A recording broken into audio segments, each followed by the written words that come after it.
Radio CHU donne la parole aux associations avec la voix des assos.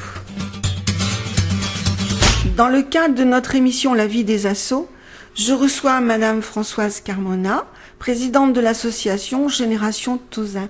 Bonjour Françoise. Bonjour. Génération Tauzin est une association de quartier.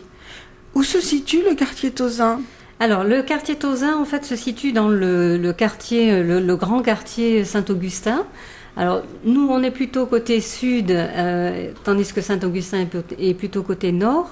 Donc, le quartier Tauzin, en fait, commence à partir de la barrière de Pessac et il s'étale jusqu'à la Médoquine. En fait, on est limitrophe avec Pessac. On est dans le triangle Pessac-Talence. On est très limitrophe, voilà, pour vous situer exactement par rapport à l'hôpital Pellegrin, l'hôpital Charles-Perrins, le stade Chaban-Delmas. Voilà, on est un petit peu dans ce triangle-là. C'est un quartier qui est en pleine évolution. Pleine évolution, oui. Je ne sais pas si vous y êtes passé récemment. Il y a plein de constructions, plein de bâtiments. On a inauguré il n'y a pas très longtemps le Cœur Tauzin. Le fameux bâtiment, le Cœur Tauzin. Voilà, oui, c'est un quartier en devenir qui était un peu vieillissant à la base. C'est un quartier où il y avait pas mal de petites échoppes. Et les propriétaires de ces échoppes décèdent, hélas, et c'est racheté par des jeunes familles avec des enfants, et donc effectivement il y a beaucoup de renouveau, on va dire. La vie, voilà, absolument. Le cycle de la vie, voilà. C'est superbe. Donc c'est un vaste quartier. Alors vaste, pas très vaste, mais c'est un quartier qui bouge. Enfin, si on prend l'ensemble du quartier Saint-Augustin, c'est énorme quand même. Oui, absolument. Et on peut rappeler que le maire de ce quartier, c'est Jean-Louis David. Notre Jean-Louis David national, qui vraiment œuvre pour nous. Sans Jean-Louis, je pense qu'on n'aurait pas pu faire tout ce que l'on fait, et je le remercie grandement. Il s'implique beaucoup. Il s'implique, absolument. Oui. Alors, c'est un homme de terrain. C'est un homme de terrain et vraiment, il aime le contact. Et oui, sans lui, on ne ferait pas grand-chose. Alors, sur le quartier Tauzin, très précisément, il y a une maison de quartier. Il y a une maison de quartier, oui, absolument. Depuis 1991, elle fait vivre le quartier un peu. Une maison de quartier qui vient d'avoir l'agrément centre social. Voilà, c'est tout récent, ça date de 2016. Alors, et nous, on mutualise. Nous, en fait, on est un comité de quartier et nous mutualisons certaines animations avec la maison de quartier du Tauzin, notamment. C'est un cœur aussi. C'est un cœur, un chêne. Oui. Ils disent qu'ils sont des chênes. Ah, ben c'est le symbole, c'est le chêne Tauzin quand même. L'arbre avec ses racines. Voilà. Alors, on va parler de Génération Tauzin, votre association. Quand et comment est née Génération Tauzin ? Alors, Génération Tauzin, c'est la fusion entre deux associations, deux comités de quartier en fait. C'est très ancien en fait. Il y avait pratiquement dans toutes les rues un petit comité de quartier et on a voulu justement... Les deux présidents commençaient à être un petit peu vieillissants de ces deux comités. Il y avait donc le comité Gallieni-Loucheur-Carrère et le comité Georges V-Quintin. Et on a fait donc la fusion de ces deux comités et on a créé l'association Génération Tauzin. Et ça s'est fait en 2012. Voilà. C'est un peu récent, c'est récent. C'est quand même assez récent, effectivement. Et Génération Tauzin prend un S parce que on aime à dire que c'est une association qui est intergénérationnelle. Donc qui regroupe les familles essentiellement ? Qui regroupe les familles, qui regroupe les seniors. Quels sont ses buts, cette association ? Alors, on a quand même deux missions fondamentales. Nos deux missions fondatrices, c'est en fait proposer des animations, œuvrer toute l'année pour proposer des animations. Et également des projets d'amélioration du cadre de vie. Notamment dans cette amélioration du cadre de vie, on a créé les jardins partagés. Peut-être qu'on en parlera un petit peu plus tard. Absolument. Voilà. Donc au niveau des animations, c'est proposé tous les ans, tous les mois, faire quelque chose d'innovateur. Donc là se termine pour nous le premier semestre. On le termine sur un vide-grenier d'ailleurs dans l'enceinte de l'hôpital de Charles Perrins. C'est notre 4e édition. Le directeur, M. de Ricardis, nous ouvre les portes en fait à son hôpital pour un petit peu démystifier cet hôpital psychiatrique et ça se passe très très bien. Voilà, donc après, qu'est-ce que je peux vous expliquer d'autre? Tous les mois, on essaye de faire quelque chose. Il y a une animation. En janvier, on fait notre assemblée générale. En février, cette année, on a proposé un spectacle musical avec la compagnie Garonnotte. En mars, on a fait un loto solidaire. Alors, pourquoi solidaire? Parce qu'en fait, on a fait ce loto avec une autre association qui s'appelle le 4 de Bordeaux, que vous connaissez aussi. Oui, parce que nous avions eu une grande notoriété aussi sur le quartier. On avait financé une course au Maroc. D'accord. Enfin, financé, participé. Et donc, en fait, les bénéfices de ce loto servent à la gestion des repas des plus démunis. Je vous en parlerai parce que ça, c'est un autre aspect de nos missions. C'est la 3e mission, mais je vous en parlerai peut-être un petit peu plus tard. Le loto solidaire en mars. Après, en avril, nous avons fait la chasse aux œufs, la 2e édition de la chasse aux œufs. Dans le parc de la Béchade, et ça c'est un régal parce qu'il y a les 3 écoles du quartier qui viennent chercher les œufs, qui viennent faire la chasse aux œufs. Et cette animation, on le fait en partenariat justement avec la maison de quartier du Tauzin. Ah voilà. Voilà. Donc on mutualise effectivement certaines animations avec la maison de quartier. Et puis en mai, nous avons fait une sortie découverte. On propose 2 sorties dans l'année, une en mai et une en octobre. Et celle de mai, qu'on vient de faire donc le 20 mai, c'était une sortie sur Montpont-Ménestérol. Une très très belle région, la Dordogne. Vraiment, il y a énormément de choses à voir. Une belle région. Et très, très est-ce que vous êtes allé voir les orgues à l'église Non, on n'a pas eu le temps, mais du coup, ça nous permettra peut-être de reprogrammer une autre sortie. Non, on est allé voir à Neuvic l'élevage des esturgeons. Ah, très bien. Magnifique. C'est vraiment une très très belle sortie à faire. Alors, on avait prévu également de descendre l'Isle en Gabard. Oui. Et ça n'a pas pu se faire parce qu'en fait, ce jour-là, il pleuvait. On n'a pas eu de chance. Il pleuvait et le niveau de l'eau est monté très très rapidement. Et donc, ça a engendré des courants. Et donc, le gabarier nous a dit, par sécurité, je ne préfère ne pas faire cette promenade parce qu'il y avait trop de risques. Donc, puisqu'en fait, les gabards, ce sont des bateaux à fond plat. Et qui peuvent se retourner à tout moment, qui sont ingérables. Donc, on n'a pas risqué Non, c'était pas la peine. Voilà. Donc, ça nous permettra d'y revenir. Les gabards étaient des bateaux sur la Dordogne, beaucoup. C'est ça. Qui descendaient les marchandises. Exactement. Un peu le système des péniches. Voilà. Mais à fond plat avec une grande rame pour manœuvrer. C'est ça, exactement. Et ces gabards sont remises un peu au goût du jour maintenant et qui servent à promener donc les touristes. C'est l'histoire. Voilà, exactement.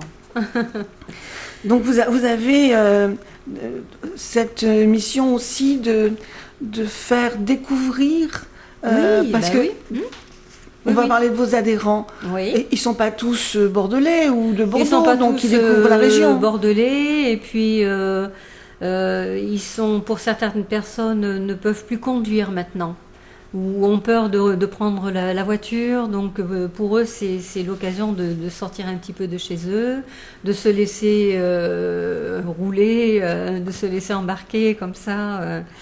Voilà. Et de vivre un bon moment. Et de vivre un très très bon moment de convivialité, puisqu'en plus, On choisit toujours une petite auberge où on mange bien, des produits locaux. Enfin, voilà, on les soigne, nos petits adhérents. Donc il faut vous suivre pour passer de bons moments. Oui, Mais oui, oui. vous répondez aussi à votre but, c'est-à-dire créer du lien. Créer du lien social, favoriser le lien social, c'est la mission fondatrice, tout à fait. Ouais. Mission que vous avez sur le quartier Oui. et à l'extérieur aussi, parce que par les rencontres que vous faites, vous apportez Oui. à vos adhérents de la nouveauté, De des la relations, nouveauté, oui, oui, tout à fait. Oui, oui, vous avez raison de le souligner. Parce que quand vous dites on n'a pas pu faire la descente en Gabard, peut-être que vos adhérents y retourneront individuellement. Alors peut-être individuellement, peut-être que ça leur donnera envie d'y retourner. Oui, oui, oui, c'est vrai que... Et alors là, cette sortie, on avait travaillé beaucoup avec l'Office du tourisme. C'est très très enrichissant parce qu'ils ont une culture du patrimoine que l'on ne peut pas voir, qu'on ne peut pas savoir. Si vous prenez votre voiture, vous allez du point A au point B, mais sans savoir pourquoi. Voilà, non, je trouve que c'est vraiment très très intéressant d'avoir un guide avec nous. Françoise, combien d'adhérents ? Alors actuellement, après le dernier recensement de l'Assemblée générale qui a eu lieu donc le 14 janvier, nous comptons 110 adhérents. On en a perdu quelques-uns, donc les fameux décès dont je vous parlais tout à l'heure, les personnes qui décèdent, et voilà. On a 110 adhérents et on a 65 adhérents jardiniers. Ah, on va en parler alors du jardin. On en parlera après. On va peut-être faire une pause musicale. Si vous voulez. Voilà, c'est l'heure de la pause musicale. Et donc, en fait, juste, je termine. Donc, on a à peu près 175 adhérents si on compte avec les jardiniers. Et l'objectif de cette année, ça serait d'arriver à 200 adhérents. Voilà, c'est un objectif qui peut être réalisable, je pense. On n'est qu'au mois de mai, hein. Oui, voilà. Mais il faudrait se dépêcher un petit peu, c'est vrai. Vous avez choisi le groupe Kunz. Et le titre, c'est This Girl. Écoutons.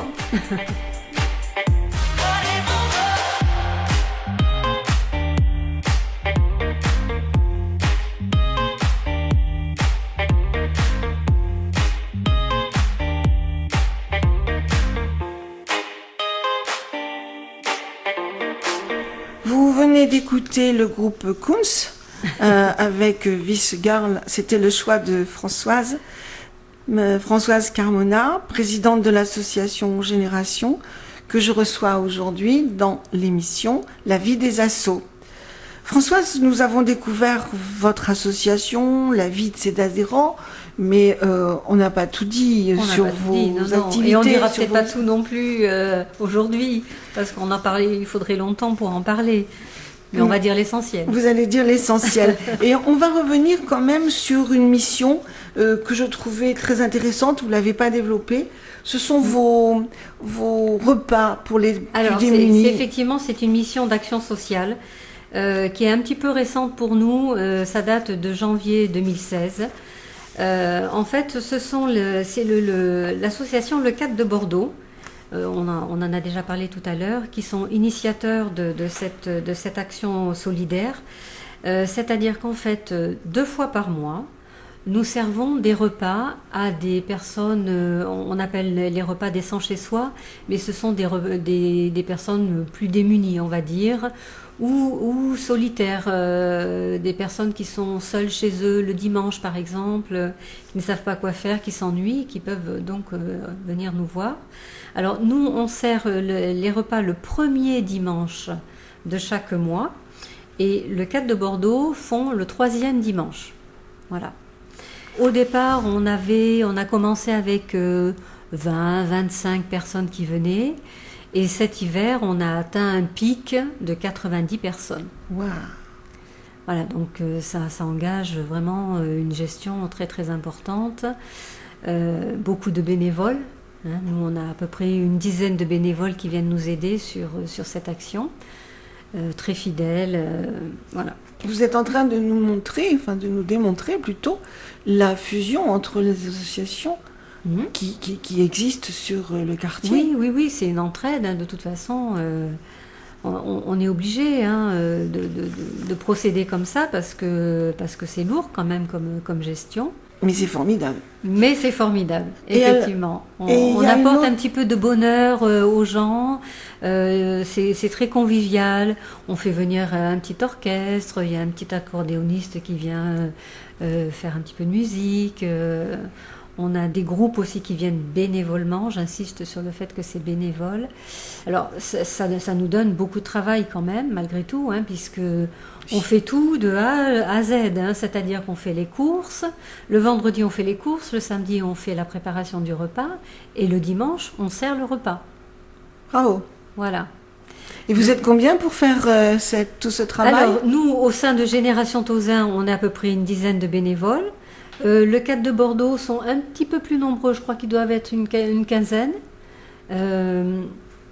Mais voilà, c'est très, ça nous apporte énormément, ils nous donnent beaucoup, on donne beaucoup de nous-mêmes, mais aussi on reçoit beaucoup. Moi, maintenant, vous me parlez, s'il vous plaît, des jardins, parce que ça a l'air les jardins aussi, d'être important pour Alors, les jardins, en fait, ça fait partie de notre deuxième mission, qui est plutôt l'amélioration du cadre de vie.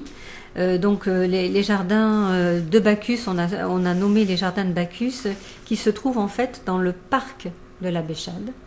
Donc c'était un petit peu pour valoriser aussi ce parc, parce qu'il est mal connu, ce parc. Alors, il y a beaucoup de gens qui le traversent.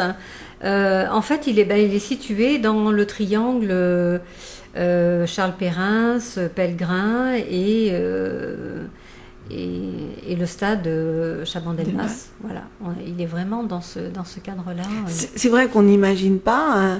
C'est un petit poumon vert en pleine ville, en plein centre-ville comme ça. Voilà.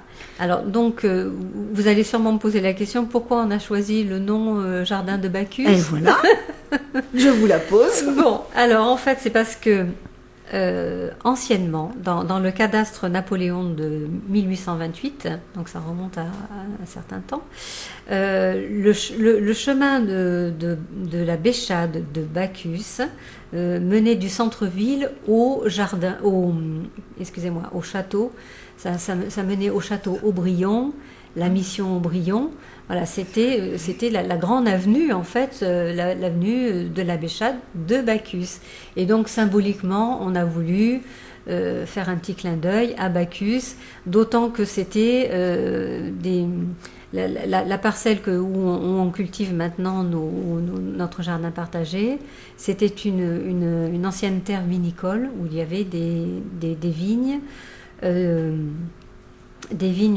table, qui ont, par manque de traitement, puisqu'on applique le zéro phyto, par manque de traitement, se sont dégradés et ont été malades, donc on les a arrachés. Et avec l'aide de la mairie, on a donc lancé ces jardins partagés. Et actuellement, sur cette parcelle de 500 mètres carrés, on a 46 parcelles qui sont exploitées. Et alors, qui exploite, qui cultive? Des jardiniers, des jardiniers amateurs, les habitants du quartier.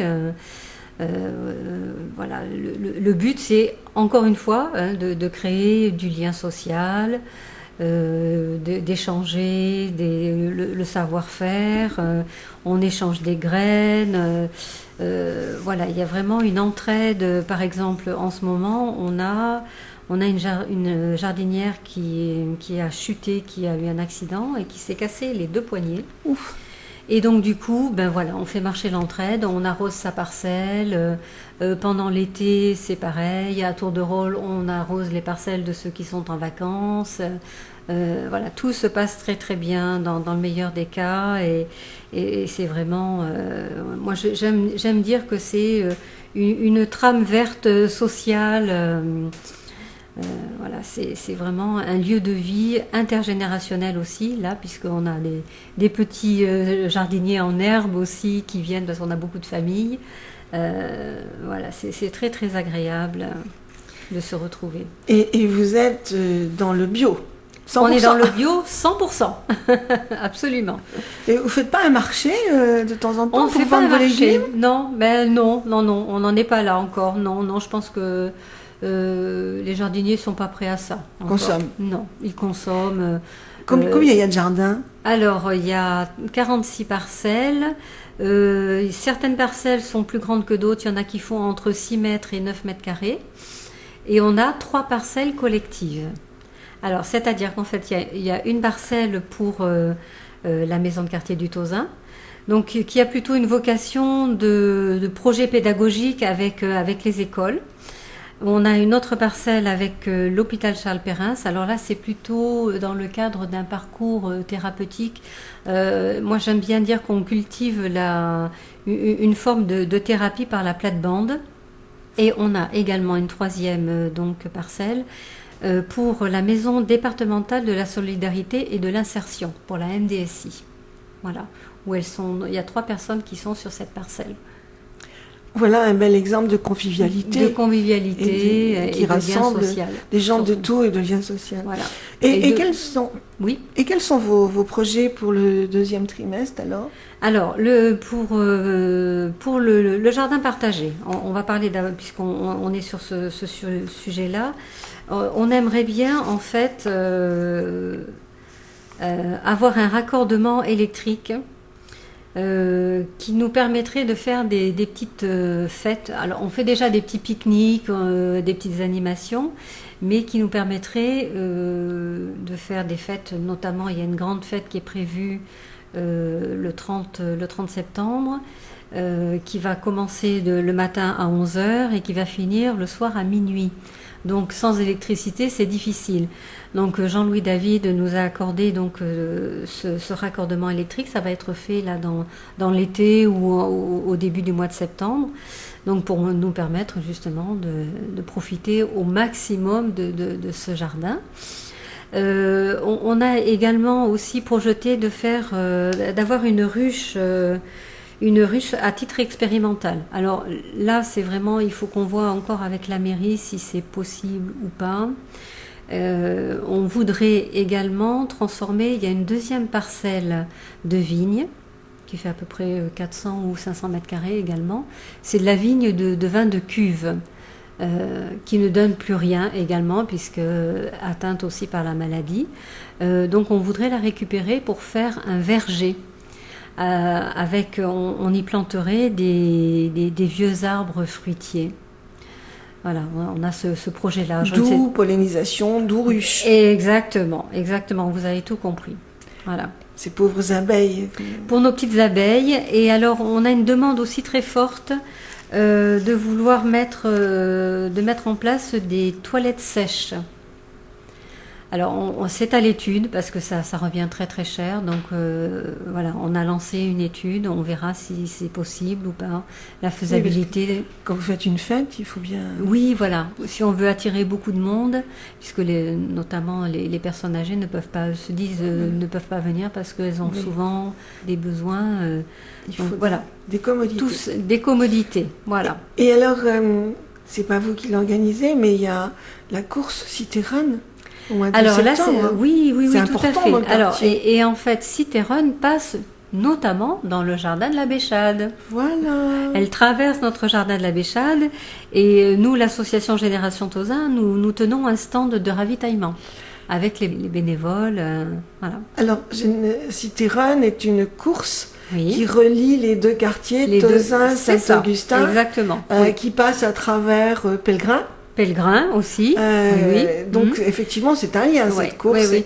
Et alors cette course, elle se fait en fait pendant le week-end des journées du patrimoine. Donc on traverse Charles Perrin, on traverse Pèlerin, on traverse le jardin de la Béchade. Voilà, c'est justement pour montrer un petit peu notre joli patrimoine à tout le monde. Voilà. Se faire connaître et puis il y a de plus en plus de monde, de plus en plus d'inscrits à cette course. Oui, je crois que l'année dernière, alors je voudrais pas dire de faux chiffres, il y avait plus de 2500 participants. Françoise, on va parler maintenant un petit peu reparler de votre bureau. Oui. Vous avez un bureau, vous avez une association, loi 1901, on l'a pas dit, mais oui, ça va de soi, je pense. Oui. Et vous avez un bureau. Alors, on a un bureau avec cinq membres, donc la présidente, on a 2 vice-présidents, on a une trésorière et on a une secrétaire. Voilà. Et on se réunit à peu près une fois par mois pour parler des projets, les projets à venir, etc. Et notre mode de fonctionnement, on se réunit également, on fait 2 conseils d'administration par an. On en fait un au mois de juin et un au mois de décembre. Et on fait une assemblée générale au mois de janvier de chaque année. C'est ainsi qu'on peut mieux vous découvrir dans toutes vos activités. Voilà, exactement. Et pour avoir participé à cette assemblée générale, je peux dire que c'est un bon moment de convivialité. C'est un très très bon moment de convivialité parce qu'en fait on profite toujours de ce moment pour partager la galette, la fameuse galette des rois.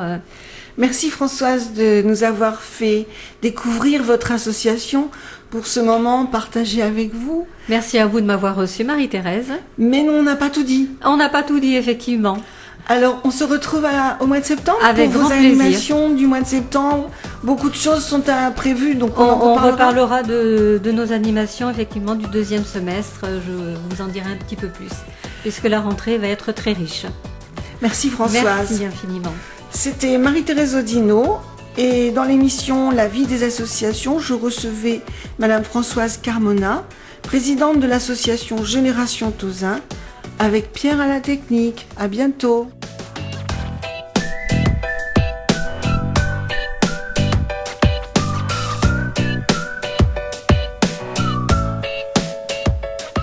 Radio CHU, c'est ta radio.